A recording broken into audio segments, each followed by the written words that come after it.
হেডিয়ার আসসালামু আলাইকুম, কি অবস্থা সবার, কেমন আছেন আপনারা? শাকিব খানের প্রিন্স মুভি ঈদের প্রথম দিনই পাইরেসির মুখে। এই তথ্য শাকিব খান লাইভে এসে নিজেই দিয়েছে। তো বন্ধুরা, ভিডিওটা প্রথম থেকে শেষ পর্যন্ত দেখার অনুরোধ রইল। অবশ্যই চ্যানেলটিকে সাবস্ক্রাইব করবেন। তো বন্ধুরা, শাকিব খান নিজেই লাইভে এসে এই তথ্যটা দিয়েছে। অনেক ফেসবুক পেজ থেকে এমন একটি তথ্য পোস্ট করা হচ্ছে যে শাকিব খানের প্রিন্স মুভি ঈদের প্রথম দিনই মাত্র 2 ঘন্টায় পাইরেসির শিকার। তবে বন্ধুরা, প্রিন্স মুভির পরিচালক এবং প্রযোজক এই বিষয় নিয়ে এখনও পর্যন্ত লাইভে এসে বা মিডিয়ার সামনে কিছুই বলেনি। এটা সম্পূর্ণ গুজব।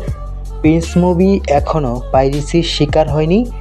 সকল ভাইরাল তথ্য পেতে আমাদের চ্যানেলটি সাবস্ক্রাইব করবেন, আমাদের সাথেই থাকবেন।